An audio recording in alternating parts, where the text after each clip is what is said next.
happened on a stage with someone that like I barely knew. And I was 14 years old at the time. So when I was in 8th grade, it was the summer after 8th grade, the local community theater announced that it was going to be producing the musical Guys and Dolls. So I've done like a little bit of theater before.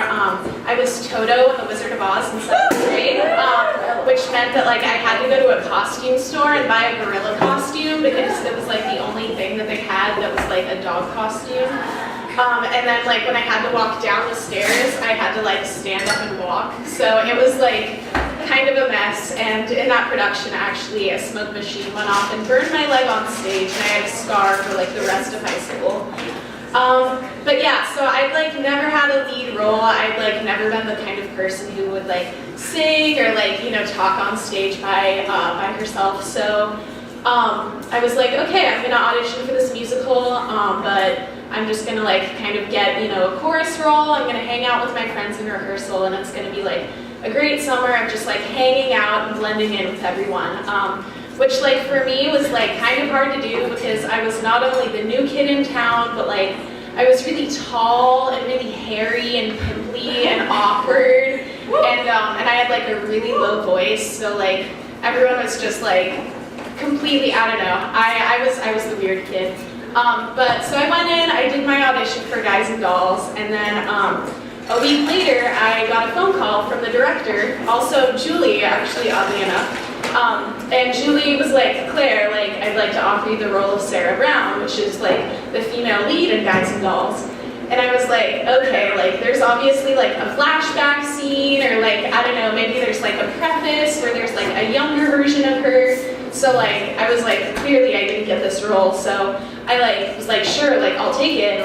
So I went downstairs, and then like it started to like sink in, like, whoa, like you got this role. And I'm like, Mom, like, check it out, like I just landed the lead in the community musical. And my mom just like stares at me and she laughs. She's like, Claire, like you can't sing. Like, what are you doing?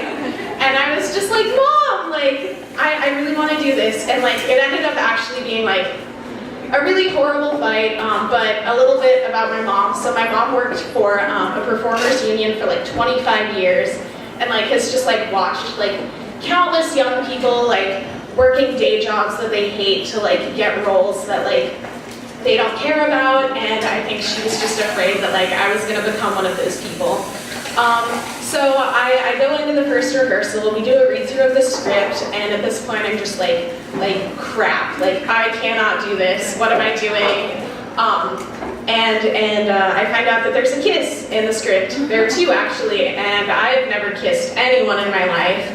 And the boy who was playing my romantic interest in the play, his name was Michael, and he had kissed like all of my friends, like all of my friends. Like he had a reputation, and ironically enough, he was the local pastor's son, and his dad was awkwardly enough also in the musical. So it was just like a very weird situation, and so the director pulls us aside and she's like, okay, so like you guys have to kiss, and like let's just make this as little awkward as possible by like setting a date. You guys will kiss on that date and get it over with. So we're like, okay, cool. So we like set a date like 2 weeks out.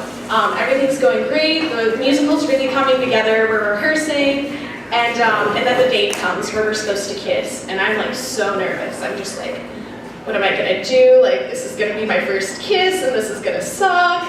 And then nothing happens. The director says nothing, and the rehearsal ends, and then like 2 more weeks go by, still nothing. And it gets to the point where like it's like the elephant in the room that like everybody is obviously thinking about, like, when is this gonna happen? I need to make sure I'm here on that day so I can laugh my ass off.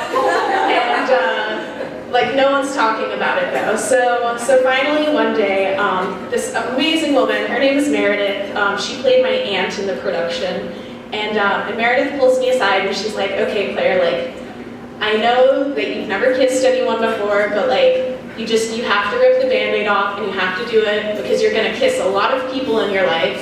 And I'm not really sure what she meant by you're gonna kiss a lot of people in your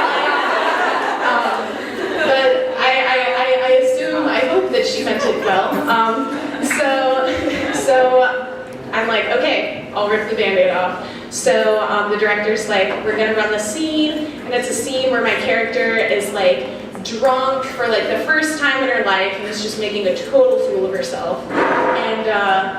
And so we like sing this song. It's a song where I just like sing and I dance and I'm making a fool of myself pretending to be drunk, which was also difficult because I'd never been drunk before, so I didn't really know like how to act. So then at the end of the song, I take a deep breath and I turn to Michael and I grab his ears. And I grabbed his ears and like, yeah. And I just gave him the like biggest, most uncomfortable, grandmotherly kiss on the lips. And then it's done. And I'm like, wow, like that wasn't so bad. And then the director's giving us our notes, and she finishes, and she says nothing about the kiss. So we're like, don't you have anything to say about that? And then her response is, wait, you guys kissed? She had been taking notes when I kissed him and had not seen it, whereas everyone backstage was like laughing hysterically. So that happened, and then after that, you know, I realized like, whoa, like that really wasn't so bad. So opening night came, I'm like scared to death. Like, what am I gonna do? I guess I'm gonna have to like do this in front of all of these people. So we go onto stage. I just like sing and I dance and I make a complete fool of myself, but I just felt so good, and I was greeted with like the warmest, most welcoming applause that I've ever encountered, and it just made me feel so good because I realized that if I want to do something, I can do it. I just can't let myself get in my own way. So that's the story of my first kiss.